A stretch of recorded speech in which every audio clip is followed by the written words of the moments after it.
Mohon penjelasan tentang perbedaan antara semangat dengan berlebih-lebihan atau gulu di dalam beribadah. Karena di masyarakat yang awam, sikap kita dalam menjalankan ibadah dianggap berlebih-lebihan. Misal memelihara jenggot, bercadar, celana ngatung, taib. Jamaah sekalian cintai, ya ini kembali kepada cara maksudnya membahasakannya, mungkin masing-masing orang berbeda ya. Kalau saya boleh katakan bahwa kalau semangat itu dorongan hati untuk, kalau boleh kita bahasakan ya, dorongan hati untuk mengamalkan sebuah amal, kemudian diwujudkan dengan mengamalkan amal tersebut. Itulah semangat. Paling tidak begitu kan semangat ya, adanya dorongan dalam hati untuk mengamalkan sebuah amalan syariat gitu kan, yang diperintahkan, kemudian diwujudkan dalam bentuk pengamalan daripada amal tersebut. Yaitu semangat dan sesuatu yang dituntut, ya tidak? Dituntut nggak semangat itu dalam Islam, dalam agama kita? Bedakan antara semangat dengan hulu tanattu. Ya, kalau semangat ya belum tentu belum tentu dia tanattu. Ya, belum tentu dia hulu. Ya, dan Rasulullah SAW, seingat saya, dalam hadis yang sahih beliau bersabda, innallaha yuhibbu ma'aliyal umur wa yakrahu safsafaha. Bahwa Allah itu senang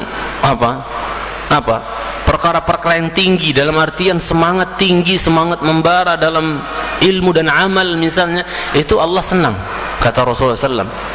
Allah senang. Wa yakrahu safsafaha, dan Allah tidak suka cita-cita atau sesuatu yang lemes, rendahan, hina, maksudnya enggak semangat. Allah enggak suka. Kita dituntut dalam Islam ini, dalam ilmu dan amal, contohnya ulul himmah, yaitu punya semangat yang tinggi. Ya, semangat yang tinggi. Tapi semangat tinggi tidak selalu identik dengan hulu. Ya, ketika orang bersemangat hadir ya di majelis ilmu ta'lim misalnya, nggak pernah prek, paling awal datang dan seterusnya, terus kita bilang dia gulu nggak? Dia semangat nggak orang itu? Semangat nggak itu? Gulu nggak? Bukan. Orang melaksanakan syariat, seperti pertanyaan katanya seperti memelihara jenggot. Orang melaksanakan syariat misalnya, perintah nggak ini? Iya. Gulu nggak? Orang semangat menjaganya. Nanti kalau lain masalahnya, kalau antum kalau udah 10 tahun ke depan jenggot antum sudah sampai kaki, antum datengin saya, baru saya akan bilang antum gulu ini. Seharusnya tapi jenggotnya baru cuman seberapa sih gitu, terus dibilang gulu. Itu awam bener yang ngomong kayak gitu. Kecuali nanti jenggotnya sudah sampai dengkulnya mungkin ya, insya Allah saya bilang dia gulu gitu kan. Seharusnya antum potong ya. Ada kan jenggot terpanjang sedunia ya? Ada kan ya? Pernah ngeliat nggak itu yang itu gulu nggak itu? Tenan ya, ya gulu. Makanya sebagian ulama berpendapat jamaah, sebagian ahli ilmu yang berpendapat bahwa kalau sudah sampai satu genggaman tangan dia, genggaman dia bukan genggaman bayinya ya, jangan ngibulin syariat ya. Nina pegangin jenggot api.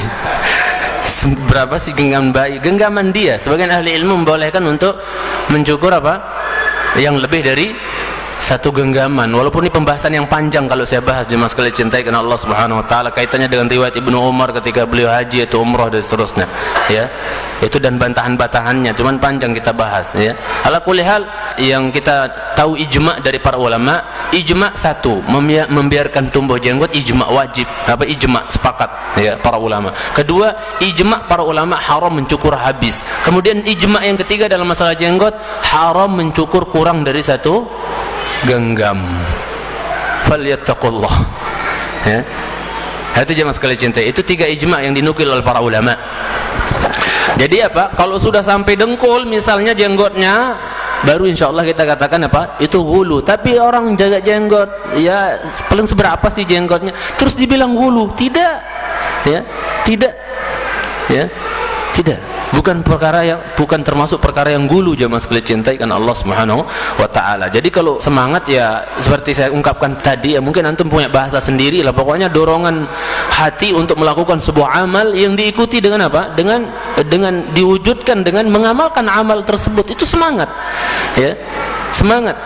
Adapun gulu, kalau boleh saya bahasakan ya, gulu itu apa? Melakukan sesuatu atau mengamalkan sesuatu melebihi porsinya. Paham nggak jemaah sekalian cintai? Seharusnya apa? Porsinya sekian, cuman apa? Dia tambahin, lewatin dan seterusnya. Ya. Zikir yang muqayyad misalnya ya disuruh 33, 33, 33, 1, 2, 25, 25, 25, 25 atau 10, 10, 10. Ada yang apa? Udah biar mantap 100, 100, 100, atau ada yang 1000, 1000, 1000. Masih kuat dalam ingatan saya dulu ketika ada sanak kakek, kalau bahasa saya, meninggal. Kita apa? Dulu belum saya paham jemaahnya. Jadi apa? Kita diundang biasa sampai 9 malam. Kalau Jakarta 7 malam. Sesama mereka aja udah berselisih. Ya, paham maksud saya? Mereka yang 7 hari, 7 malaman, 7 hari yang habis meninggal, kalau pergi ke Lombok dia dibilang Wahabi. Paham nggak? Orang Lombok kalau kesini bawa 9 malam, padahal Jakarta berapa? 7 malam, dia dibilang Wahabi juga nanti. Sesat juga dibilang. Paham? Itu jemaah sekalian cintai kepada Ta'ala. Saya ingat dulu kakek itu meninggal, rahimahullah, Allah maghfir lahu, dan juga semoga Allah mengampuni kakek dan nenek saya yang sangat sayang sekali dengan saya dulu. Jadi Masya Allah, ada Pak Haji, paman saya tapi udah haji. Paman masih ada hubungan keluarga, kakek saya sama ibunya paman saya ini bersaudara gitu kan. Jadi apa, Masya Allah, karena kiainya nuntun kita zikirnya 2000, karena malam ke-9 2000 mas, 2000 la ilaha illallah, lumayan ya. Antum aja 33 udah aduh tumbuh, itu bener apa 33 apa kurang kadang-kadang kan. Ini berapa? 2000 malam ke-9. Nyiwa bahasa Lomboknya.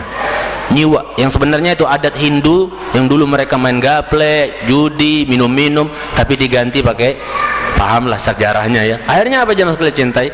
Mungkin Pak Haji nih, paman saya yang haji nih, mungkin dia capek udah kepalanya begini. Orang kan kalau nggak bergerak kayak gini kelihatan, dilihat sama orang, kamu kok nggak kelihatan zikir kan kalau dia cuman diam aja begitu. Harus apa? Semangat kita. Anak juga begini dulu ikhwan. Masya Allah. Jadi la ilaha illallah, la ilaha illallah dan seterusnya. Karena 2000 kan banyak itu. Saking capeknya kali Pak Haji ini, paman saya ini yang sudah masih muda, RT sekarang. Maka apa? Akhirnya karena dia capek, mungkin palanya ngentak-ngentak nggak selesai-selesai, akhirnya elah kata dia. Ya, ngeluh gitu karena banyak banget nggak selesai-selesai kiainya, sedangkan dagingnya, sopnya udah nunggu gitu kan ibaratnya. Maka stres kali dia, saking capeknya dia taruh pecinya di dengkulnya.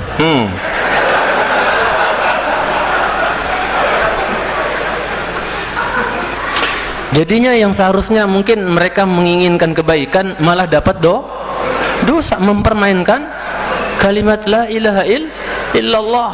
Dan mudah-mudahan Allah mengampuni beliau, karena mungkin beliau lakukan karena keawaman ya, nggak paham gitu jemaah sekalian cintai. Itulah pokoknya yang nggak sunnah itu bikin capek. Makanya kalau ada orang ngundang antum untuk melakukan ritual nggak sesuai dengan sunnah, capek deh, bilang gitu aja jemaah sekalian cintai Allah Ta'ala. Wallahu a'lam.